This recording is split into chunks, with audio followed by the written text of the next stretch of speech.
COMIKAZE 2014. We're here to talk about Nightbreed, which is one of my favorite horror films of all time. Andrew Furtado, the editor of the new director's cut. Hi. Mark Miller, the producer, unfortunately wasn't able to make it, but he's on California time and he doesn't realize that when 12 o'clock says something, it's not 1:15. It's okay though. I'll be all right with you guys here, right? You guys are okay? You happy?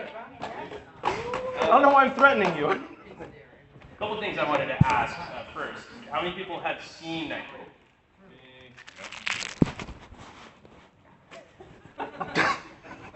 How many people have seen the Cabal cut? 2011, 2012? Okay, so. How many people have ordered the new version of Nightbreed on Blu-ray? October 16th? A little background. This film was shot in Pinewood Studios in Calgary in 1989. Clive Barker adapted Cabal, which is his novella about a city of monsters, Midian. And Morgan Creek and 20th Century Fox started having some doubts in the middle of filming. And the powers that be asked them, well, do the monsters have to be the heroes? Couldn't they be the villains? And Clive was like, oh no, here we go. Dr. Philip Decker was played by David Cronenberg. And in the trailers, originally, they portrayed the film as a slasher film, and that he's the main villain. In the restored cut, spoilers, Captain Nightbreed and the Sons of the Free are the main villain. And now it's been restored, and he's done a tremendous job. I can't say enough about this new cut of the film. You can keep going, though. One of the first questions I had for you, Andrew, was, is this the first time you worked with a Elfman score? That is such an obvious question, yes. No, I edited some school projects with some Elfman stuff before, but no, this is my first time working with anything. Everyone thinks that I had like a whole slew of Elfman cuts that weren't in the movie. They just gave me the soundtrack. They said, here's a high-res. Because there was some cuts that were not used originally. And how do y'all know this shit? I've been studying this film my whole life. It's what made me want to be a horror filmmaker. There was a dude in the forum, I read the forums, and one dude said, I noticed you didn't use second 40 to minute 127 of this one song. Was there a reason? I'm like, I have no fucking idea. Yeah. Nightbreed fans are pretty hard. They're intense. They've been trying to get this movie made for 20 years. Yeah. So through Kickstarter, actually, Occupy Midian was started. Occupy Midian was coined actually by Ann Bobby, who plays Laura in the film, and she said, "Let's get this started." And they were able to get enough signatures, and hello, Morgan Creek, we want to see this film. So when you get the call from Mark Miller, what's the first thought that goes through your head? Like you're going to be working on restoring Nightbreed. Oh, it was delightful. I was so stoked. When I met Mark, I met him at a Magic Castle in Hollywood, and it was delightful. We made out in the phone booth. It was so cool. But like, it was weird because we bonded over like just movies that we liked, and then after knowing him for about a month and a half, I found out he needed an editor, and I was an editor, and I gave him membership to my video store. And then he's like, oh, you want to edit this movie? I'm like, sweet. You have no idea how little of this I know. And, yeah. Russell Charrington. Don't talk about him. Russell Charrington did the Cabal cut. Now, Yeah. had you seen this cut theatrically or projected? I saw the theatrical cut when I was a kid, because I'm from '88, the movie came out in 1990, and I saw it maybe when I was 5 or 6. I thought it was cool. And then I found out about the Cabal cut, Russell Charrington's cut, and it basically took the theatrical version and then all these other trimmings and slippings that Clive literally had in his closet behind his porn stash. I'm not even kidding, I wish I was, but I'm not. It was like behind a whole bunch of porn in his closet. He found all these like Betamax tapes, got them transferred, found out that they were all like rough dailies, all MOS, no sound, and then they watched a bunch and then gave it to this Charrington guy, found a bunch of VHS dailies with like some audio and cut together a 2.5-hour cut of this movie with. I would say it's like 2 hours and 45 minutes. It feels like 7 hours. It's so It's hard bad. to watch. It's hard to watch, but I'm such a fan. I saw it at the New Beverly, June 2012, and regardless of the the length needed to be trimmed down. So that was a huge chore for you. Before I was signed on to edit the movie, I was invited to go see the Cabal cut at Beyond Fest. It was at the Egyptian. And it was delightful. It was cool seeing, like, here's the thing, this is what everyone got. That was a year ago, right? Yeah, that was a little over a year ago. It was cool seeing all this new footage, all this crazy stuff in there, like all these new monsters, all this missing dialogue. There was like a whole side story with the villain, Decker, who had like this mask, and the mask talked to him, and all sorts of stuff. And I was like, it was really cool to see all this stuff, but it just wasn't germane to the story. It was, I was gonna say good, but yeah. It was something. It was definitely interesting. Like, I felt like watching it, like, oh my god, like like before I was editing the movie, I wanted to edit this movie. So with all that footage and stuff. So when Mark asked me to do it, I was like stoked. I was stoked. What would you say was the most difficult sequence to piece together? Obviously, because sound matching video, but overall, like one of the larger sequences. Would it have been the battle between Boone and Decker in Underground? That was the one I had the most notes from Clive from, because we got 36 hours of footage, and I had to sift through it, and I only had certain audio to work with, unfortunately. And it was all VHS ripped audio, and I had a guy, Justin Cruz, who did an incredible job restoring the footage. But it was just really, really limited, because there was only so much things we could use. The cool thing about like Cronenberg being a director and an actor is he's actually really good at doing the exact same thing every time. So with his stuff, I could actually use any take I wanted, and there were little subtle things that he did, but it was always the right pacing, and literally I could take any clip of him and put it over any audio of him, and it would be exactly the same. That's fantastic. Yeah, I don't know if it's a good actor or a bad actor, but I mean, he did it, and it looked great. It was very consistent. But yeah, I think it's weird because like the fight scene at the end was the one I had the most notes from for Clive, like getting that right for what he wanted, what he saw. Like his notes were meticulous. I kept a journal and I put it online, and I have like a whole bunch of different notes from him. And just seeing like he's like, this should be on, then this, then this, then this. Like he wanted, like for example, everyone seen it? No. Okay, close your eyes, close your ears. There's an explosion, and the explosion, you can close your ears. There's this whole ramification of how it goes. Yeah, like he's like, it needs to go from this room to this room to this room to this room. Don't fuck it up.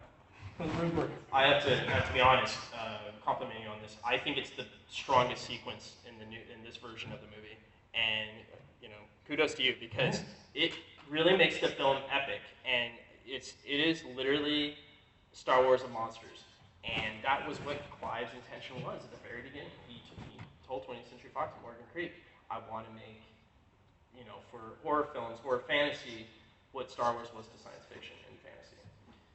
So now there's rumblings of the clap, by the way. I'm sorry. I just wanted to... Thanks for your support. Have a key. Oh, they're gonna have your keychain, so we'll figure that out later.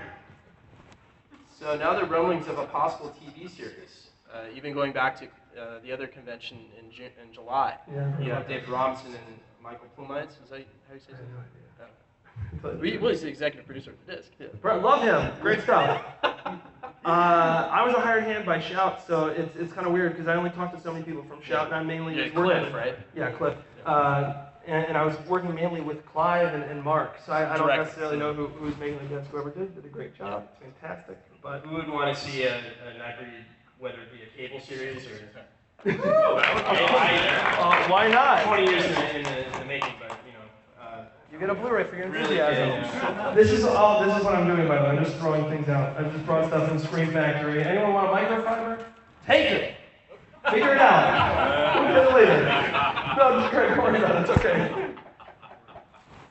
But I got it back. Fuck you, man. Sorry. But the TV show would be awesome. To be totally honest, there's so many hours and hours and hours and pages and pages and pages of just story and backstory for the backstory. The films were originally supposed to be a trilogy. A lot of people don't know that, and Morgan Creek, 20th Century Fox representatives were like, this is not what we planned on. So, hence then the original editing, Mark Goldblatt took over from the gentleman who worked on Hellraiser. He quit because he was like, there's no way I'm going to be able to chop an hour out of this film. Yeah. So there's no way in hell between the filming and the editing, they just sliced his vision to ribbons, and it's unfortunate because now it's restored, and I definitely urge everyone to check out at least the director's cut, if not the LE, of the new film. And you had some footage that you wanted to show, maybe compare and contrast from what was the original scene and. Yeah, I got a bunch of things. I put together a little disc for y'all. I'll throw this out later, I promise. It's not going to get picked up, but it's fine.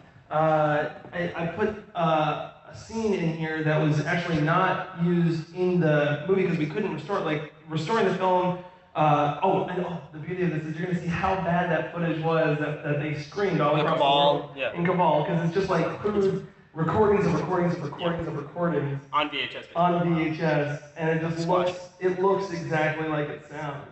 And you see this, like, this is bigger than my screen at home, and my screen I'm looking at it going, God, it still looks like crap. And then you're going to see here, and now imagine this screen times 3 at like theater screenings.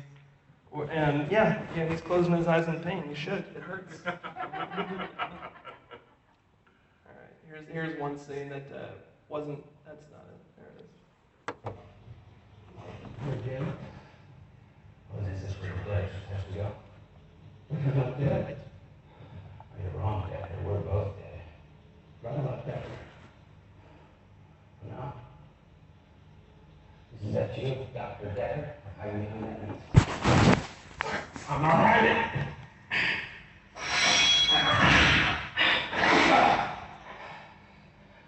Get it, Decker? Wings no better than bullets.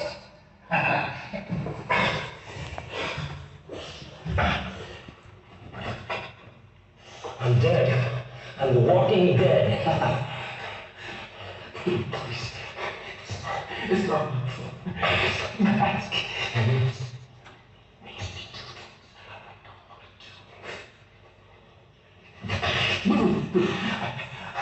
They would have found me. They would have found me. They would have blamed me. They would punish me. I had to find somebody. I had to. Well, you picked the wrong man. Man? Call yourself a man. You're no more man than I am. Okay, monster man. That's more like it. Well, go on. Are you gonna kill him or not?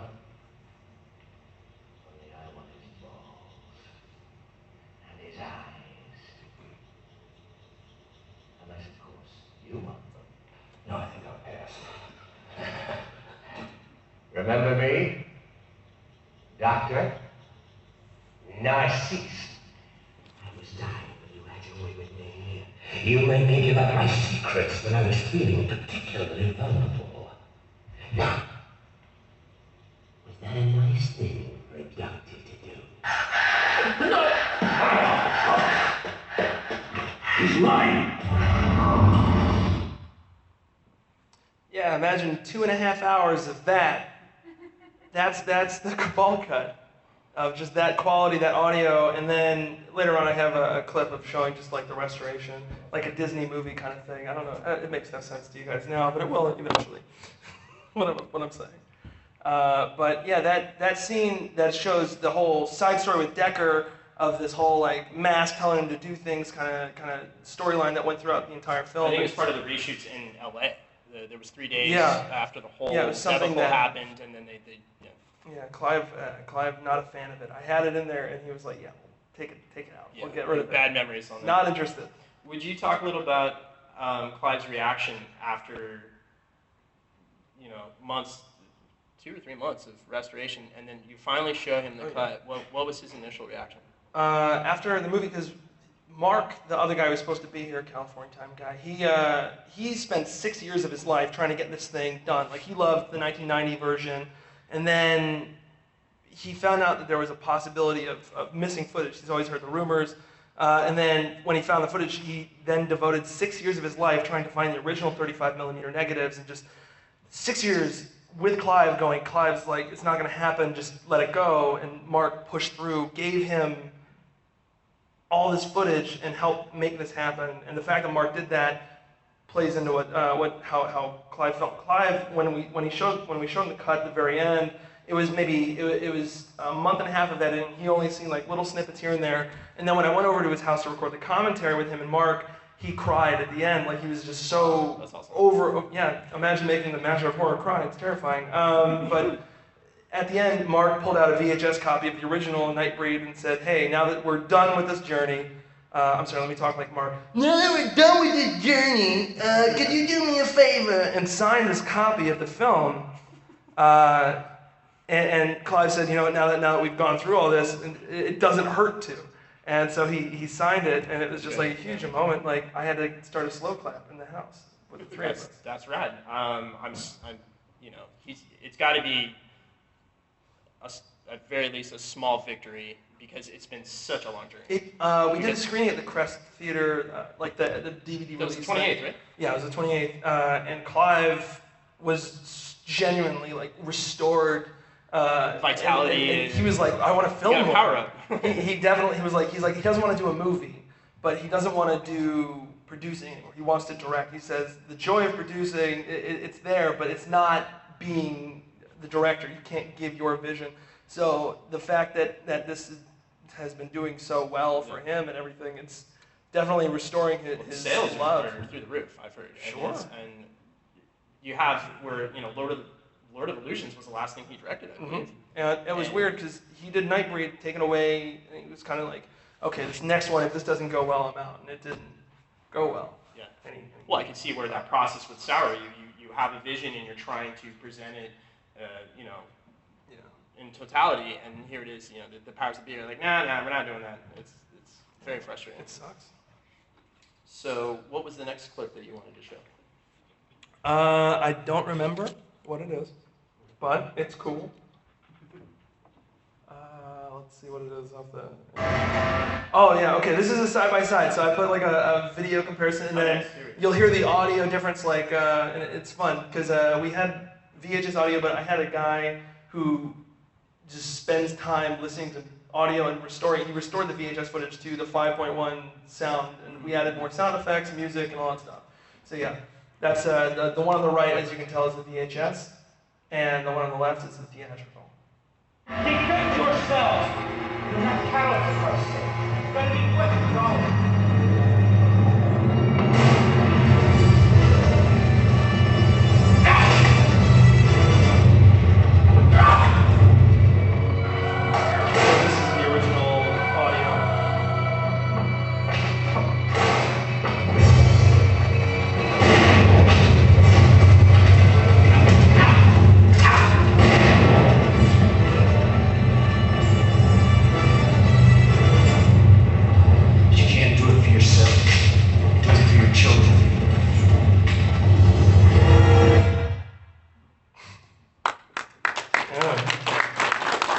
Finding the original 35s, like going through 36 hours of that was a gift, like it was a joy. I was so stoked sitting in my house. I didn't even have to put pants on to work. It was so fun. And I got to watch like just hours and hours and hours and side stories and stuff that it was just crazy, man. Like it was in... What was one of the, maybe not a whole sequence, but maybe some scenes that were very strange that you were like, what the hell is this? There was a whole side story with Shinasasi and Peliquin, a lady who looks like a porcupine and a dude who looks like a red vine, kind of just making out and dancing. There was a lot of that. Mm-hmm. And that was shot for, at the very beginning, the sort of interstitial, where it says the letters Nightbreed, and like Peliquin's jaw drops are open, and it wasn't actually meant to be in the film. It was just meant to give you a sort of a backstory of the scope of it. You know. And there was something I was trying to find, and I'm sorry I didn't look through all 36 hours. I was trying to find it. There's this one thing, this weird stop motion ghoul that had no mouth, and then instead of a penis, it was a mouth doing a backflip. That was the whole clip. No, that was created by Bob Keane, I believe. Bob Keane. Special effects guru. Also worked on Hellraiser 3. So, what's next? This one, oh, this is like, this, okay, so, this is like another scene that's restored just in full screen, and you can just kind of really see the detail that really went into making these special effects, and then just got lost on the VHS, and I was so, like, watching this was like watching it for the first time, even though I'd seen the Cabal cut, but yeah. This is a whole other scene towards the end of the film. Spoilers. Oh yeah, there's a guy named Ashbury.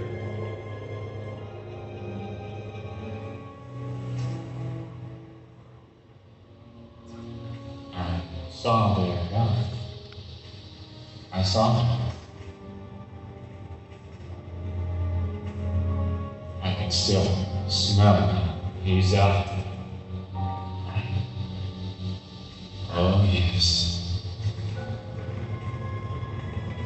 That's a shot that wasn't in anything before. Oh, don't mind. The guy burned me. I'm burning back. Burn them all away. Take me with you. Yeah, that. Spoiler alert. Oh yeah.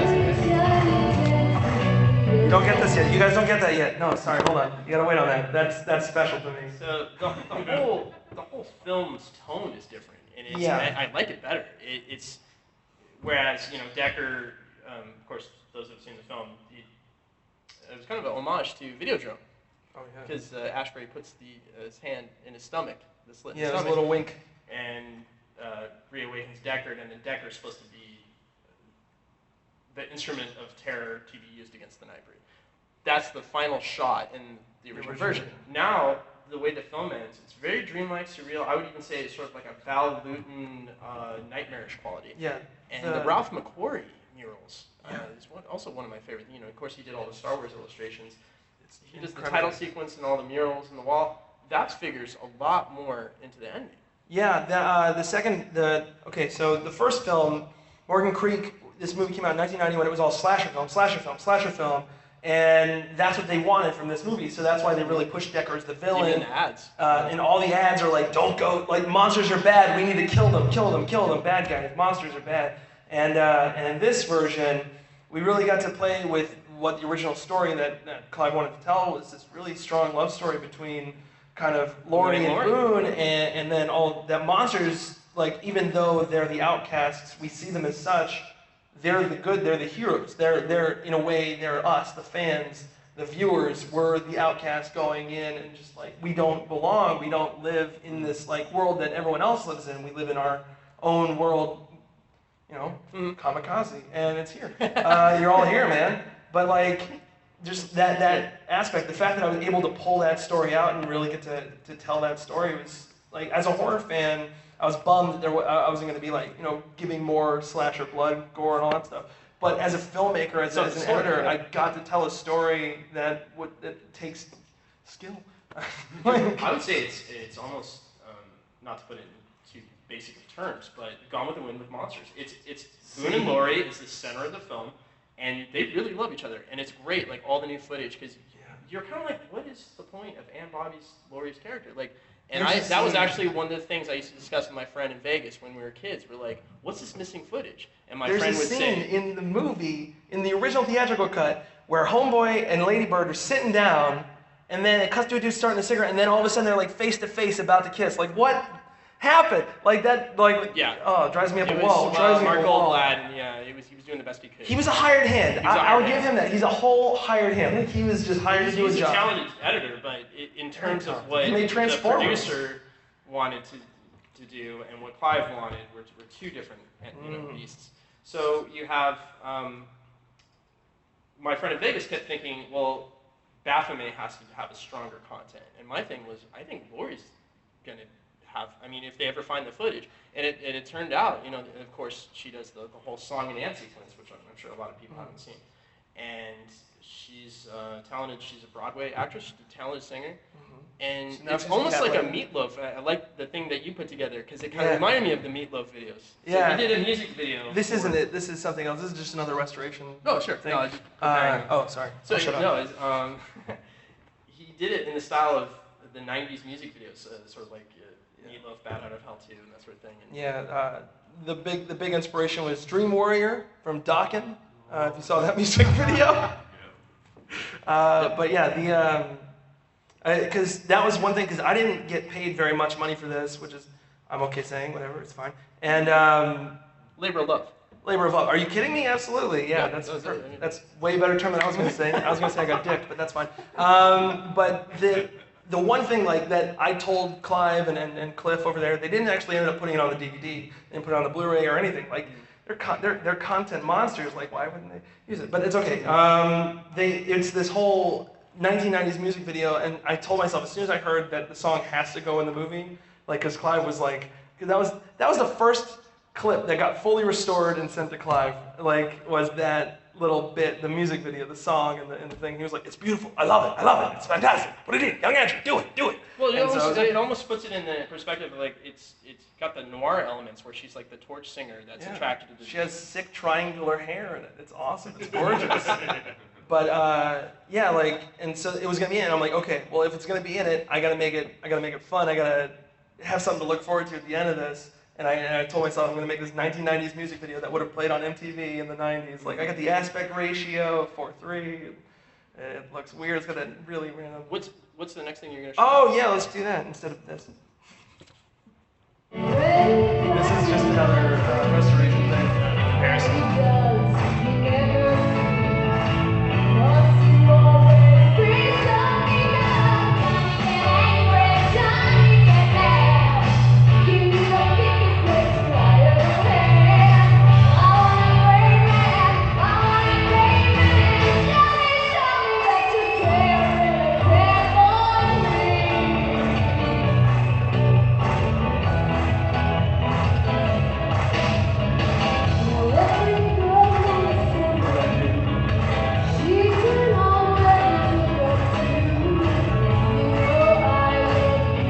That's all you get for now. There's a whole, don't worry, there's more. I think I saw Neil Guy. You did? Really? No, I was kidding. Because he was there. Yeah, there's so many random people. With a mullet. Was he the guy going like this? Yeah. I don't know what the fuck he's doing, man. It's weird. I pulled that clip because I wanted to show kind of the audio restoration and then also just the amount of color. I had a color Steve Peer crushed it. He did the restoration color correction.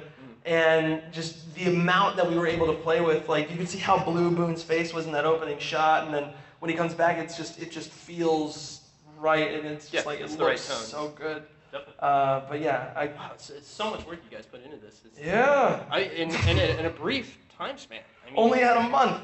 So. Yeah. What? Month and a half. Month and a half. But let me say a month. Come on. Okay. Let me. Yeah, it was a month and a half.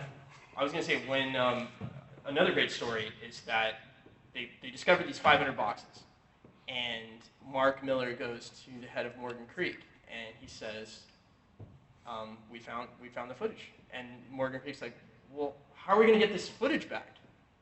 And he goes, well, you own it, don't you? And they finally relented. Yeah. And oh, yes. Yeah, they called the company in Ohio. They own. Here's the worst part.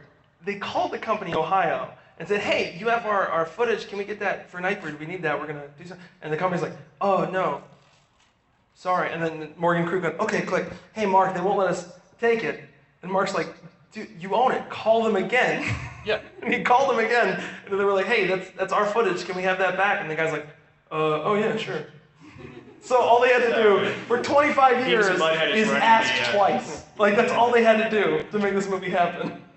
I kept thinking it was in a vault somewhere. You know, all these articles I kept reading about. Yeah, like Raiders of the Lost Ark. Yeah. Like it's just boxes and boxes. Was it rosebuds back there or something? I was going to do some trivia questions. Do you guys feel up for any trivia questions about Nightbreed?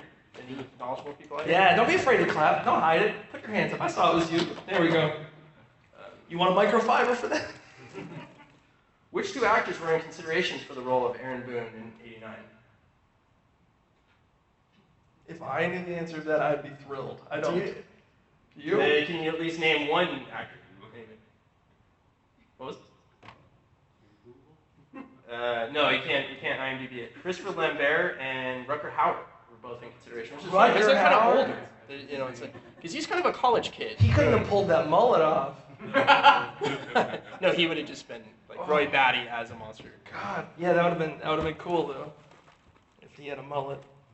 How about this one? Which Oingo Boingo song appears twice in Nightbreed? You you know this. You got this, bro. You don't got it. I take that microfiber back. So it's Skin, which is Dark at the End of the Road, I believe is the album, and there's a country and western version that's playing when Charlene is being killed by Decker. Yeah, isn't that nice watching a woman get killed to country music? That sounded scary. I don't like what I said there. What is Clive Barker's favorite horror film? Come on, Don't be you know afraid, this. guys. You know this. You got this. You're gonna get this for a copy of Ginger Snaps. See, now you want it. Tell him. I don't know why I'm like doing this. It's pretty easy. Come on, what do you think? He mentions two in an interview, and I'm trying to remember, one is The Exorcist, I think, and the other one I can't remember. So. Oh, he got it. You got Exorcist it. was one of them. He's talking about the realism of the Exorcist. I'm not gonna throw this. You've seen how bad I am at this. Stuart Gordon, who did Reanimator, actually says Rosemary's Baby and Exorcist are... Tricked you. You get a microfiber. That's the one I need. So we're going to go a little off topic. Oh, This God. might be a little easier.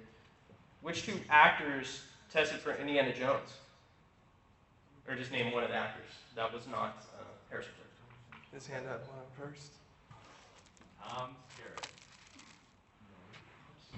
You said that with such confidence. Tom Skerritt. Tom Selleck. Tom Selleck. Tom Selleck. He was an alien. That's what you get. It's not related to Nightbreed. No, you don't get a full prize. And I'm out of other prizes. Threw the other ones out of anticipation. Originally, Warner Brothers was going to do Batman in 1988 before Tim Burton was chosen after Beetlejuice. But Joe Dante was going to do the 1988 version. Does anyone know who he wanted to have play the Joker? Willem Dafoe. Tom Skerritt. John Lithgow. Really? Yeah, I think that would have been very scary. Okay, you come up with one. Who wants to sing a bar of my favorite song, Johnny Get Angry? That's, okay, I'll do this, for real, I will gladly do this. We're gonna watch a music video in a little bit. And if anyone has the gall to stand up here and sing a bar, just one bar, I will gladly send you a copy of the DVD of Nightbreed. Not the collector's edition, the regular edition. I'm not made of money, but I will gladly do so. And I will make it worth your while. I won't ever leave you alone. I'll come over, I'll watch it with you. And the microfibers for... I was just going to ask, does anyone out here own the Amiga game that they originally put out in the 90s? Yeah, there's an Amiga game. Yeah, it was an action game. You can watch clips of it on YouTube, and I've seen clips, but I didn't know anyone it actually. looks awful. It's so strange. It's a side-scroller game where you're a monster, but you're punching monsters in the face. It doesn't make sense to me. That was kind of studio thinking back then and ancillary products. It's like, It's really the ridiculous. kids like video games, right? And MTV? This movie legit was never meant to be a 90-minute movie. The script, the screenplay that we got to read, it's not even meant to be like a 90-minute movie. It's over 100 and 200 pages, and it's just so much detail, so much things went into it that when the movie came out in 1990, it was like a 90-minute movie. That was what it was. It was an hour and a half you had. Now that we're in this era of like 2014, where there's an actual like time frame where you can have 2 hours as like the regular. That's why this cut being a 2-hour movie, it just kind of fit perfectly. And I don't care that the movie came out in 1990. I don't care that there was another cut, but this cut is for this generation. It's perfect for this time period. Even if you don't think it's a great movie, it fits. It's right. I don't know why I'm doing this like triumphant monologue. You should. It's very emotional If you guys for get a chance to Clive. watch it, you will be bowled over. I have not seen anything recently in horror that can stand up to it because, well, especially the Danny Elfman score with Steve Bartek and It's Shirley incredible. Walker. It's so bombastic, that whole sequence underground, and you know.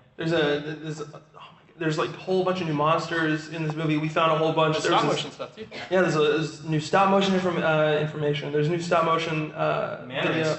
Huh? Manta rays. Manta rays. There's more manta rays. 20% more manta rays in this film. Did anyone have any questions? What do you got? For me, it's one of my, not just one of my favorite horror films, but one of my favorite movie memories, because I was raised like so sheltered. I could only watch PG until I was 13, and I was this like bad little kid watching HBO late at night, and this movie came on, and I was like 14, 15, Mm-hmm. and I'm just like, okay, two guys talking, and then the dude starts to cut his own face off, and I freaked out. It's And I was- awesome. And I was glued to the television. And I just went full bore, and I was so into it. And then I noticed when I saw this cut at the Cine family, like that scene goes on a little more. It's pulling at its face. Yeah, it's aggressive. Were there a lot of sequences that had little things extra? Yeah, there are a lot of little moments that were added in and taken out just for time and like kind of pace. But there's tons of like just little effects here and there that really got to play out more. That one, and then there's another scene that I'm blanking on right now, so I'll have to tell you later. But yeah, there's a bunch of just like little things like in the Cabal cut, for example. This is something Mark and I during restoration we noticed, like because I was doing a compare and contrast. I like find all the stuff from the Cabal cut. I called it the Cabal cut. There's a scene in here that has more effects and special stuff coming up, but the scenes all in the Cabal cut were like a word more. Like there's one scene where it's like, "Hey, what's this person?" All right, and then they told them, and then they go, "Thank you." Cut. Next scene. Like all they did left in politeness. The movie's a lot more polite, if that's any consolation. But I mean, like other than that, like the special effects are pretty much we used as much as we could, where it wasn't weird, because at one point in time it will look like a prop. And it will look like a prop towards the end too. So, yeah, there's only so much we could use, but Hi. You? Oh yeah, hi. If you had a chance to cut it as long as you want, how long will it be? 2 hours. That's it? 2 hours. I would cut it actually less, because I would cut out the musical number. But when I was hired, I was asked by Mark. They said, "Hey, whose movie is this?" And I said, "Clive Barker's." And he goes, "You're hired." So Hollywood dream. What's yours? Any other questions? Or, hey, what's up, dude? Oh, well, I just saw the director's cut yesterday, so I bought the limited, and I'm been a big fan of the movie since like it came out when I was a little kid. So Is that the LE? Yeah. Nice. That's a good money for that. Hell yeah. Well worth it. Well worth It's worth it. Because I love the film. I grew up watching the original theatrical for years. That's all I would watch. So for years I would rewatch it, and I really loved the movie, but I could tell things were missing. It didn't feel complete. But I still love the story, the main love story. And so when I finally watched it again 2 years ago, I read the novel, and I fell in love with the novel. Like this is what it was supposed to be. So I remember like years ago when they first started talking about doing the director's cut, I would read online, oh, these are the footage that is missing. This started being more complete. So yesterday when I finally saw, I'm like, this is the movie that was intended. This is the movie I'm gonna watch from now on. Yeah, even if it's not a perfect film, it's the movie it's supposed to be. Exactly, and that was my point. And I showed my girlfriend yesterday because she's never seen it before. So that was my. Did you kiss him out of joy? Yeah. Yeah. It's a love story. I would imagine you get more women viewers now. Heck yeah. Lori's kind of the protagonist. She's That's my point, yeah. totally a protagonist. That's why I really fell in love with the movie because it's about what you're willing to do for somebody you love. And, Oh, yeah. How about that ending? Which we won't. Oh, okay. Don't reveal too much, but This that movie ending has. wow. There's 15 minutes of a brand new ending. We took the old ending and just threw it away. It's great for what it is, and it has one of the best shots in the world of just this crazy, like, this guy being restored, and then a giant pan back, and this awesome, epic shot. But we know there's no sequel, and that movie just makes people want to go, yeah, more! And this kind of goes, like, you still want a sequel, but because it feels natural. And, that's why the TV show is probably going to happen, is because this thing is crying for a sequel, more of a story. Well, it lends itself, television sequential storytelling is more character-based and writer-based rather Absolutely. than the director medium. So, yeah. Yeah, just I was don't going have to the... ask you, did Charles Hayde, did you hear anything about what he said at the Dayton? Were you at Dayton? I was not at Dayton, but he didn't see the movie in Dayton. I saw him at the Crest Theater. Charles Hayde was there. Yeah, Charles Hayde was there. What was his reaction? I met him in the beginning of it, and... He's cantankerous. Huh? He's cantankerous. I don't know what that word means. Yeah. Rough and tumble. He's Gonna be like tumble. his character. Oh yeah, I didn't know kind of anything about him. All I knew is him from the movie and staring at his face. So when I met him, I got overjoyed and I went, I'll kill you all! Like I just stared at him and said that. I shouldn't have done that to a stranger, but that's fine. I met him and he didn't really know how to feel about it because he hadn't seen it yet. He was just excited to be there and he's like, I can't believe you guys actually pulled this together and all this other stuff.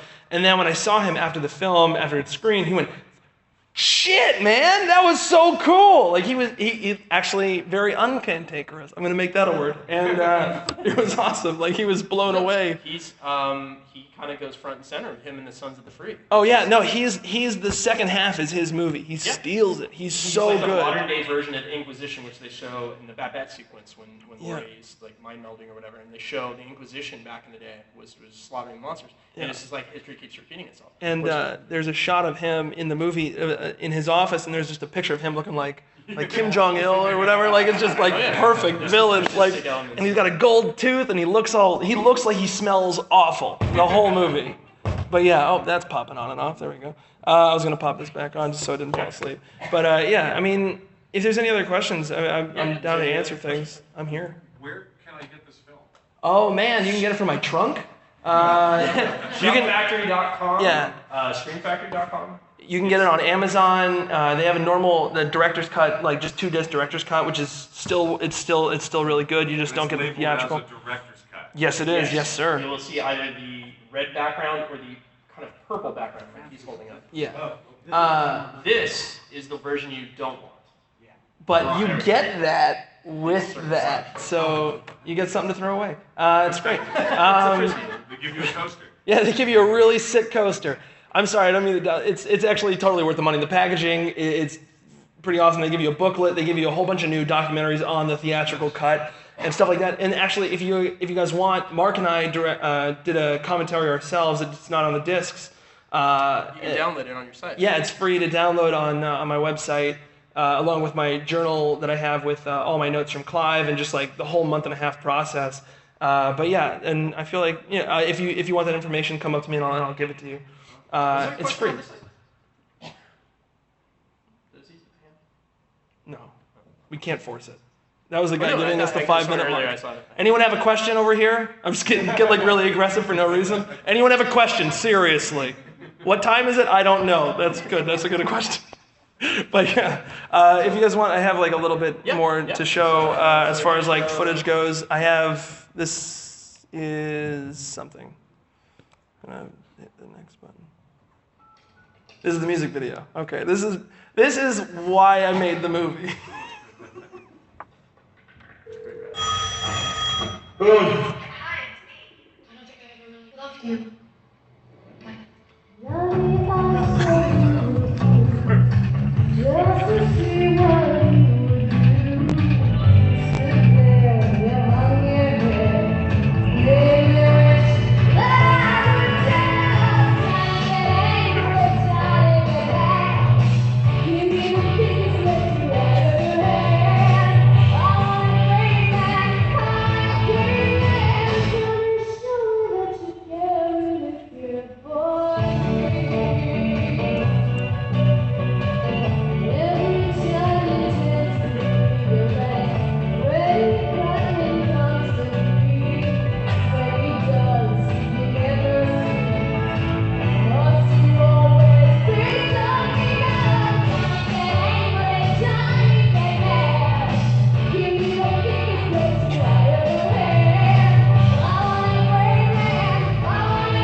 Keep it going for Ann Bobby's hair and facial expressions during that entire thing.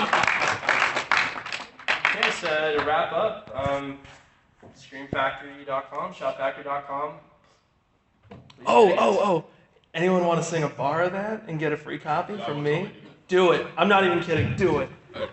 Wait, what's your name? I'm Mike. Michael? Andrew, nice to meet you. Mike, you said Mike. I don't know why I said Michael. There you go. Boom. Do you have the lyrics or am I? Nope, you gotta know it, man. Oh, so this is where improv skills come in handy. Hold on. I'm gonna make this guy happy. Okay. Hold on. Now the camera's coming out. Yep,